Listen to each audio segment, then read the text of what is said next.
কিতাবে লেখা হয়েছে যে মান আতা মুহাম্মাদান মিন কুরাইশিন বিগাইরি ইজনি ওয়ালিহি রাদ্দাহু আলাইহিম। वो अलैहि यानी जो কুরাইশের মধ্য থেকে যে মুহাম্মদ সাল্লাল্লাহু আলাইহি সাল্লামের কাছে के पास अपने गार्डियन অভিভাবকের অনুমতি ছাড়া আসবে তাকে কুরাইশের কাছে ফেরত পাঠাতে হবে। दिया जाएगा। আরবি अल्फाज में এই শব্দগুলোতে নিঃসন্দেহে পুরুষ শব্দটি বর্ণিত হয়নি, পুরুষ শব্দটির উল্লেখ করা হয়নি পরিষ্কারভাবে, কিন্তু আরবি ভাষার প্রাথমিক পর্যায়ের জ্ঞানও যে রাখে সে জানে যে আরবি ভাষায় নরনারী উভয়ের জন্য পৃথক পুরুষ ব্যবহার করা হয় বা পৃথক সর্বনাম ব্যবহার করা হয়। অন্যান্য ভাষায় এমন নয়। উপরের রওয়ায়েতে শুরু থেকে শেষ পর্যন্ত পুরুষের সর্বনাম বা পুরুষবাচক শব্দ ব্যবহার হয়েছে। চুক্তির ভাষার নীতি অনুসারে অবশ্যই এই বাক্যে শুধু পুরুষই অন্তর্ভুক্ত মনে করা হবে, পুরুষ মহিলা উভয় নয়। নিঃসন্দেহে অনেক সময় সাধারণ বাগধারায় পুরুষবাচক সর্বনাম বুঝিয়ে পুরুষ মহিলা উভয়ে বোঝানো হয়, কিন্তু বিতর্কিত বাক্যটি এমন নয়, বরং এই বাক্যটি চুক্তির অংশ যা আইনের মর্যাদা রাখে, বরং এর চেয়েও বড় মর্যাদা রাখত, কেননা এর এক একটি শব্দ চিন্তা করে রাখা হয়েছে আর শব্দের নির্বাচন উভয় দলের বিতর্ক এবং মঞ্জুরির সাপেক্ষে নেওয়া হয়ে থাকে। তাই এমন বাক্যের সেই অর্থই করা হবে যা সবচেয়ে সীমাবদ্ধ এবং সবচেয়ে সুনির্দিষ্ট। যে বিতর্ক হয়েছে এর বিস্তারিত বিবরণ তো গত খুতবায় আমি তুলে ধরেছি।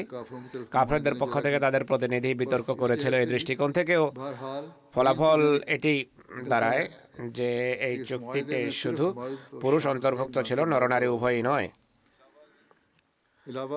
এছাড়া যেভাবে বলা হয়েছে যে মহিলা যারা একটা দুর্বল শ্রেণী সমাজের, সাধারণত নিজেদের স্বামী ও পুরুষ ও আত্মীয় স্বজনের দয়া মায়ার উপর নির্ভর করে, এমন নারীকে ফেরত পাঠানোর অর্থ হলো তাদেরকে কুফর ও শিরকে লিপ্ত করা, শিরকের দিকে ফেরত পাঠানো। এটি শুধু অনুগ্রহ দয়া বিবর্জিত কাজ নয়, বরং ইনসাফ ও ন্যায় বিবর্জিতও বটে। নিঃসন্দেহে একজন পুরুষের জন্য এই আশঙ্কা থাকে, অর্থাৎ মক্কার কাফেরেরা তাদেরকে বিভিন্ন প্রকার দুঃখ কষ্টে নিমজ্জিত করতে পারে, কিন্তু পুরুষ তো পুরুষই, সে কষ্টও বেশি সহ্য করতে পারে আর প্রয়োজনে লুকিয়ে পালিয়ে বা দল গঠন করে আত্মরক্ষার পথ খুঁজে বের করতে পারে, যেভাবে আবু বসির করেছিলেন। কিন্তু এক অসহায় নারীর জন্য কিছুই করা সম্ভব নয়। এমন পরিস্থিতিতে হয়তো বাহুবলে তাদেরকে ইসলাম থেকে বঞ্চিত করা হতো বা মৃত্যু ছিল অপেক্ষমান। এমত অবস্থায় মহানবী সাল্লাল্লাহু আলাইহি ওয়াসাল্লামের মতো দয়ালু কৃপালু সত্তার জন্য অসম্ভব ছিল যে এমন অসহায় এবং নিরুপায় মুসলমান নারীদেরকে অত্যাচারী এবং নির্যাতনকারী কাফেরদের কাছে পাঠিয়ে দেবেন। অতএব যা কিছু করা হয়েছে তা চুক্তির আলোকে শুধু সঠিকই ছিল না, চুক্তির শর্তানুযায়ী শুধু সঠিক এবং যথার্থই ছিল না, বরং ন্যায় ও ইনসাফের নীতি অনুসারে একান্ত সঠিক এবং যথার্থ সিদ্ধান্ত ছিল। আপত্তিকারীদের ভাগে বা অদৃষ্টে যা এসেছে তা কেবল এই লজ্জাস্কর বিষয় যে তারা নির্যাতিত এবং অসহায় মহিলাদের সুরক্ষার ব্যবস্থা নিয়ে ঠাট্টা বিদ্রুপ এবং বড় বড় কথা বলতে দ্বিধা করেনি।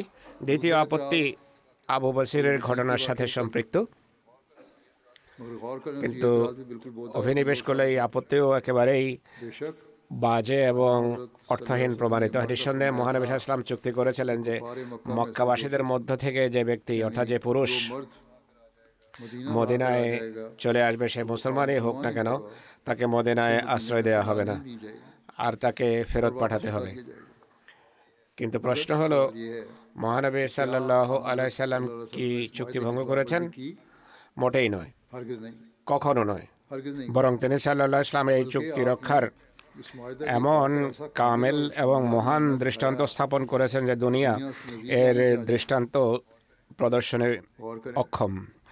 ভাবুন, চিন্তা করুন, দেখুন, আবু বসির ইসলামের সত্যতায় বিশ্বাসী হয়ে কাফেরদের নির্যাতন থেকে আত্মরক্ষা করে ঈমান বাঁচিয়ে মদিনায় পৌঁছে যান, কিন্তু তার অত্যাচারী স্বজনরাও তার পেছনে পেছনে আসে এবং তরবারের জোরে তাকে ইসলামের সত্যতা থেকে বিমুখ করার জন্য জোরপূর্বক ফিরিয়ে নিতে চায়। এরপর সেই দুটি দলেই মহানবী সাল্লাল্লাহু আলাইহি ওয়াসাল্লামের সামনে উপস্থিত হয়। আবু বসির আবেগঘন কণ্ঠে এবং ভীত সন্ত্রস্ত कि या रसूल ভাষায় বলেন যে হে আল্লাহ রসুল সাল্লাল্লাহু আলাইহি ওয়াসাল্লাম, আমাকে খোদা তাআলা ইসলামের আলোতে আলোকিত করেছেন, আর মক্কায় ফিরে গেলে যে দুঃখ এবং কষ্টদায়ক জীবনে আমি সম্মুখীন হব তা আমার সামনে আছে। আর আপনি জানেন, তার দোহাই আমাকে আপনি ফেরত পাঠাবেন না। কিন্তু अबू वसीर के এর বিপরীতে আবু বসিরের স্বজনরা মহানবী সাল্লাল্লাহু আলাইহি ওয়াসাল্লামের কাছে দাবি করে, আপনার এবং আমাদের মাঝে চুক্তি রয়েছে, আমাদের যে ব্যক্তি মদিনায় আসবে आएगा তাকে ফেরত পাঠাতে হবে, তাকে ফেরত পাঠানো হবে। আবু বসিরের দুঃখ কষ্ট এবং সাহাবীদের गैरत আত্মাভিমান এবং আত্মসম্মান বোধ মহানবীর চোখের সামনে ছিল। আর মহানবী সাল্লাল্লাহু আলাইহি ওয়াসাল্লামের নিজের আবেগ অনুভূতি दिल में তরঙ্গের ন্যায় আছড়ে পড়ছিল, গভীর বেদনা ছিল তার হৃদয়ে।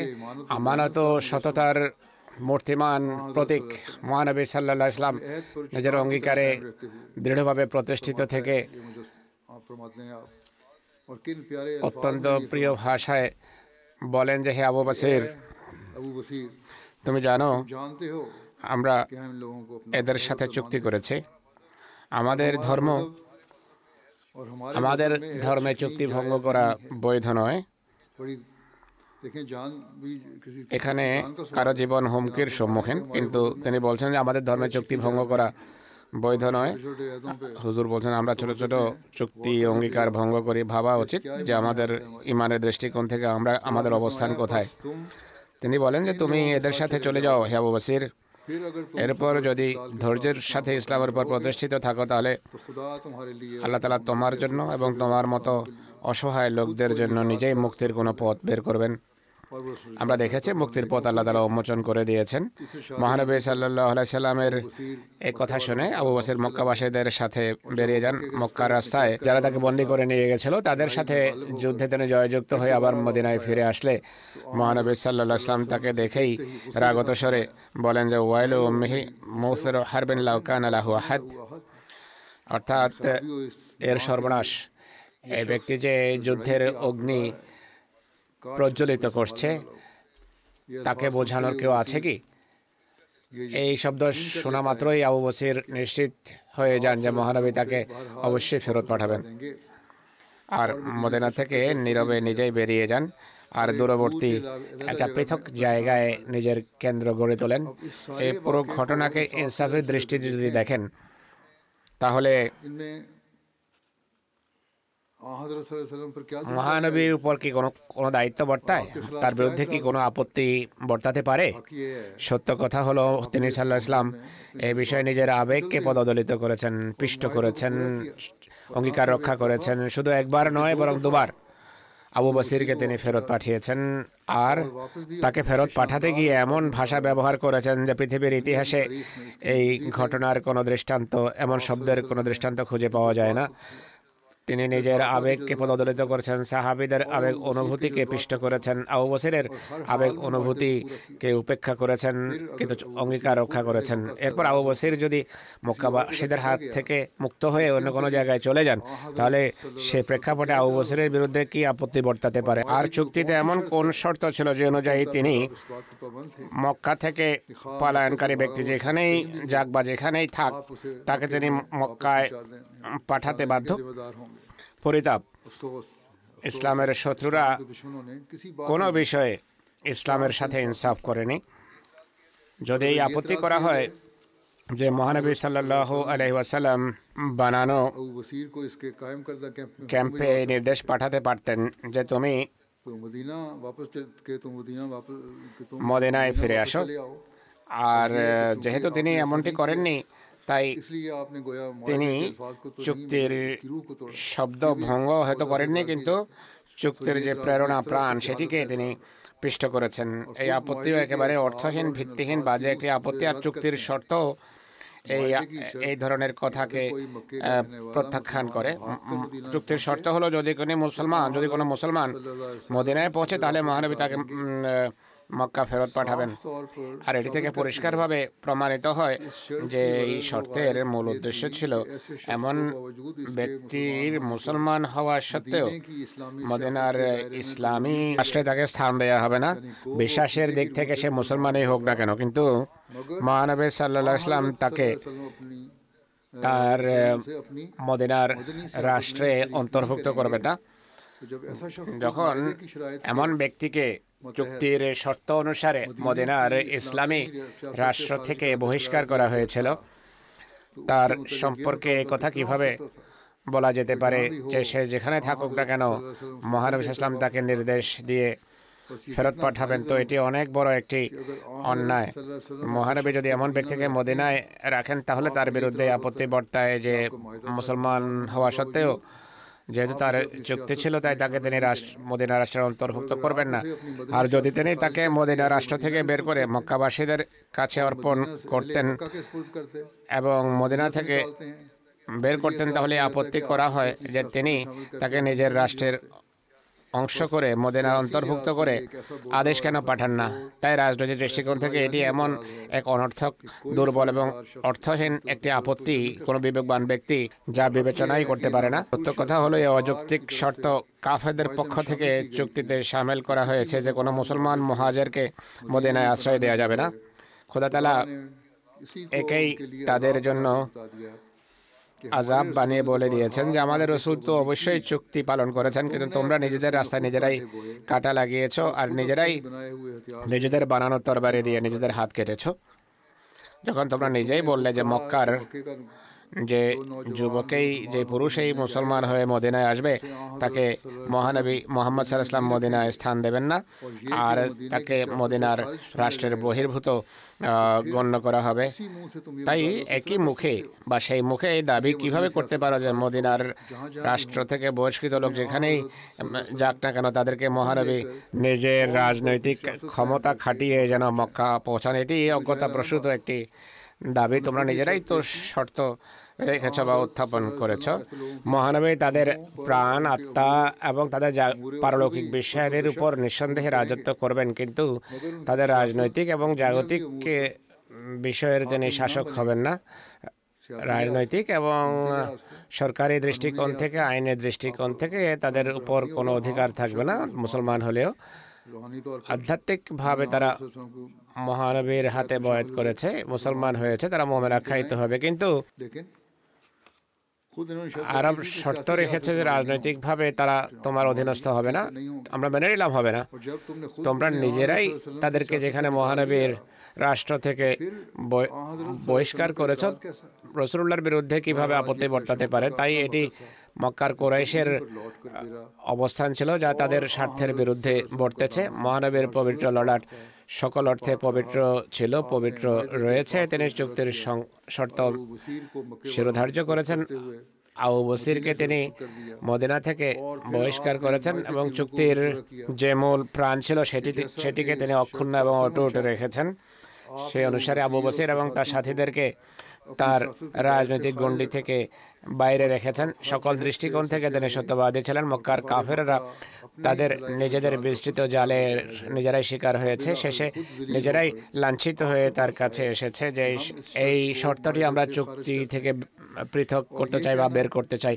আর এই কথা বলা যে মহানবী ওয়াইলু মিহি মুসেরু হারবিন লাউ কানা লাহু আহাদ বলেছেন, অর্থাৎ তার সর্বনাশ হোক, এ তো যুদ্ধাগ্নি প্রজ্বলিত করছে, তাকে কেউ বোঝাক। এটি বলে তারা আপত্তি করে যে এই শব্দের মাধ্যমে আবু বসিরকে ইঙ্গিত দিয়েছিল যে তুমি পৃথক দল গঠন করে কুরাইশের সাথে যুদ্ধ আরম্ভ করো। এটি কত বড় অন্যায়, কত নোংরা মন মানসিকতার পরিচায়ক একটি বাক্য, আর পরিস্থিতির নিরিখে কত বড় অজ্ঞতা। এটি অবৈধ যুদ্ধের বিষয়ে মহানবীর ঘৃণার স্পষ্ট প্রমাণ। বই কি তিনি বলেন একই যুদ্ধাগ্নিতে ঘৃত ঢালতে চায়? এটি বলেননি তিনি যে তুমি যুদ্ধ আরম্ভ করো। আর এই শব্দ এই কথার পরিচায়ক যে তিনি আবু বসিরের এই কাজের প্রতি ঘৃণা এবং এর সাথে নিজের দূরত্বের ঘোষণা দিচ্ছেন। তাকে গোপন কোনো ইঙ্গিত দিয়ে যুদ্ধাগ্নি প্রজ্বলিত করছেন না। যদি কোনো ব্যক্তি মনে করে, যেভাবে স্যার উইলিয়াম মুইর ভেবেছেন যে মহানবী সাল্লাল্লাহু আলাইহি সাল্লামের শেষ বাক্য লাউ কানা লাহু আহাদের এই অর্থ হতে পারে যে কোনো সাথী যদি সে পায়, এটি থেকে বোঝা যায় যে মহানবীর উদ্দেশ্য এটি ছিল যে আবু বসির যদি কোনো সাথী পায় তাহলে সে যুদ্ধের অগ্নি প্রজ্বলিত করতে পারে। আর এইভাবে এই বাক্যে যুদ্ধের ইঙ্গিত পাওয়া যায়। তো এর উত্তর হলো প্রধানত যে অর্থ করা হয়েছে তা আরবি প্রবাদ বারবি বাগধারা সম্মত, যা আমরা পূর্বে বর্ণনা করেছি। इसकी मिसालें এর বিভিন্ন উদাহরণ হাদিসেও রয়েছে। এছাড়াও इलाहाबादी যদি अगर बिलफर्ज কথার কথা माने किए भी जाए जिस तरह অন্য অর্থ করা হয়, যেভাবে উইলিয়াম মিউর সাহেব করতে চান, फिर भी তাহলেও इबारत के सियाको सबाब के বাক্যের मुताबिक इस फिक्रे का मतलब প্রসঙ্গের নিরিখে এছাড়া আর অন্য কোনো অর্থ করা যায় না अगर যে अगर আবু अबू বসির बसीर को कोई যদি সমমনা কোনো साथ সঙ্গী मिल পায়, जाए, তাহলে ये जंग की তারা आग হয়তো भड़का दे, তাহলে मगर সে शुक्र হয়তো है যুদ্ধাগ্নি প্রজ্বলিত मदीने করতে में পারে, कोई কিন্তু ऐसा মদিনায় साथी এমন ऐसा কোনো नहीं সাথী है। সে পায়নি। बस इसे ये भी এর है ना कि अगर मिल जाए तो ठीक है, मगर हमारे पास तो कोई साथी नहीं এর है অর্থ ऐसा। হলো আমাদের সাথে এমন কোনো बस खाक সাথী कोई সঙ্গী मानी তার लिए নেই যে जाएं। তাকে সাহায্য করতে পারে। इस তাই যে इबारत অর্থই के করা सियाको হোক না কেন, सबाब এই বাক্যের और इसके প্রসঙ্গ फवाइद এবং के टुकड़े বাক্যের প্রথম इस অংশ बात को काफी এই और কথার शाफी सबूत স্পষ্ট हैं, প্রমাণ, इस बात के এই काफी কথার शाफी सबूत हैं। যথেষ্ট हज़रत প্রমাণ বহন করে যে सल्लल्लाहु মহানবী अलैहि সাল্লাল্লাহু আলাইহি সাল্লাম अबू वसीर को আবু बरामद বসিরকে करना था, আসলে जान को ভর্ৎসনা जंग के করছিলেন, लिए उभारना। যুদ্ধের জন্য উদ্বুদ্ধ করছিলেন क्या না। आपने कलाम নিজের को इस কথা गुस्से রাগ और এবং मुलामत के अल्फाज তিরস্কার इस्तेमाल বোধক करने वाला শব্দ शख्स দ্বারা আরম্ভ कि করা फलां शख्स की যে ईमान অমুক के लिए खराबी हो ব্যক্তি तो जंग ধ্বংস की হোক, आग সে बताने তো वाला যুদ্ধের আগুন প্রজ্বলিত इसके করছে। मान बाद এই इसके কথা इस किस्म के বলার अल्फाज পরে मुंह पर কি ला सकता है এমন हाँ ব্যক্তি हाँ বলতে পারে যে जंग হ্যাঁ की হ্যাঁ आग भड़काओ। যুদ্ধের আগুন প্রজ্বলিত आखिर করো? इस इतराज करने আপত্তি के शौक করতে में গিয়ে अदब को तो বিবেক हाथ से नहीं বুদ্ধিকে देते, জলাঞ্জলি দেওয়া উচিত लेकिन নয়। ये ज़ाहिर जो কিন্তু ओरिएंटलिस्ट পাশ্চাত্যেরা मुस्तशरिकीन हैं, ধর্মযাজক, पढ़े लिखे अपने आप তারা कहते हैं, শিক্ষিত হওয়ার দাবি लेकिन করলেও यहाँ মহানবী मोहम्मद ইসলামের की ज़ात পবিত্র का सवाल आता है, সত্তার इस्लाम की যখন तारीख का প্রশ্ন सवाल আসে, आता है, ইসলামের ইতিহাসের तो যখন बिल्कुल প্রশ্ন अक्ल से আসে, वाली बातें তখন करने তারা लगते हैं। সম্পূর্ণভাবে বিবেক फिर বুদ্ধি सबसे बड़ी বিবর্জিত এবং बात কাণ্ডজ্ঞানহীন ये কথা देखने বলে। वाली है সবচেয়ে বড় বিষয় হলো अबू बसीर पर স্বয়ং हज़रत सल्लल्लाहु अलैहि वसल्लम আবু के इन বসিরের উপর अल्फाज ने क्या মহানবীর असर किया বাক্যের কি প্রভাব और পড়েছে, उसने আবু आपका বসির क्या मतलब এর কি समझा। অর্থ उसके मुतालिक दूसरी বুঝেছেন, रिवायत এ में সম্পর্কে अल्फाज आते हैं, রওয়ায়েতের শব্দ শুনুন। ফালাম্মা फलम्मा সামিআ समिअ যালিকা ज़ालिका আরাফা अरफ़ा আন্নাহু সাইয়ারুদ্দুহু ইলাইহিম। सयरुद्दुहु इलैहिम। অর্থাৎ আবু বসির যখন यानी মহানবীর अबू बसीर ने কথা हज़रत শুনেন, सल्लल्लाहु अलैहि वसल्लम বাক্য के ये শুনেন, अल्फाज सुने, তিনি বুঝতে उसने পেরেছেন समझ लिया যে कि মহানবী अब তাকে बहरहाल অবশ্যই उसे मक्के वालों की মক্কাবাসীদের तरफ হাতে वापस তুলে দেবেন, लौटा दें। মক্কাবাসীর কাছে ফেরত পাঠাবেন, जिस पर वो যে चुपके से কারণে भाग তিনি कर दूसरी तरफ निकल নীরবে अफसोस পালিয়ে और অন্যদিকে अफसोस চলে যান। कि जिस शख्स পরিতাপ, को मुखातिब যে करके ব্যক্তিকে अल्फाज সম্বোধন कहे করে गए, এই वो खुद বাক্যটা तो বলা उसका হয়েছে, ये मतलब समझा कि তিনি এই हज़रत বাক্যের যে অর্থ सल्लल्लाहु अलैहि বুঝেছেন वसल्लम তা ने হলো মহানবী इसके इस ইসলাম फेल को তার এই नापसंद কর্মকে किया অপছন্দ করেছেন, और আর आप তিনি सल्लल्लाहु अलैहि ইসলাম वसल्लम बहरहाल তাকে उसे मक्के की অবশ্যই तरफ वापस लौटा মক্কায় ফেরত देंगे, পাঠাবেন। मगर हमारे কিন্তু 1300 साल আজ बाद आने वाले 1300 বছর मेहमान পর ये कह रहे हैं যারা कि দৃশ্যপটে दरअसल आपने এসেছে अबू তারা बसीर को বলছে अलग पार्टी মহানবী बनाकर আবু বসরের जंग নেতৃত্বে करने পৃথক के দল लिए বানিয়ে যুদ্ধ আরম্ভ ऐसे করার फैसले ইঙ্গিত দিয়েছেন। सत्यानाश हो। বিদ্বেষ এবং ये গোড়ামি इंसाफ ধ্বংস হোক। की कोई हद होनी चाहिए। इंसाफ के दावेदारों ন্যায়ের में যারা দাবিদার, यही दौरे এটি मयार है তাদের हमेशा ডবল से। স্ট্যান্ডার্ড আদি থেকে চলে আসছে, যা पिछली दुनिया পৃথিবীতে में ফ্যাসাদ फसाद এবং पैदा নৈরাজ্য किया সৃষ্টি করে রেখেছে। और आज भी আজও यही একই फसाद ফ্যাসাদ चल এবং रहा है। নৈরাজ্য চলমান রয়েছে। अल्लाह আল্লাহ ताला তাআলা आज भी दुनिया को আজও खासतौर पर मुसलमानों বিশেষ को করে মুসলমানদেরকে खुद भी কাণ্ডজ্ঞান দান করুন और আর दज्जाली फितनों से দাজ্জালি ফিতনা থেকে তাদেরকে রক্ষা করুন।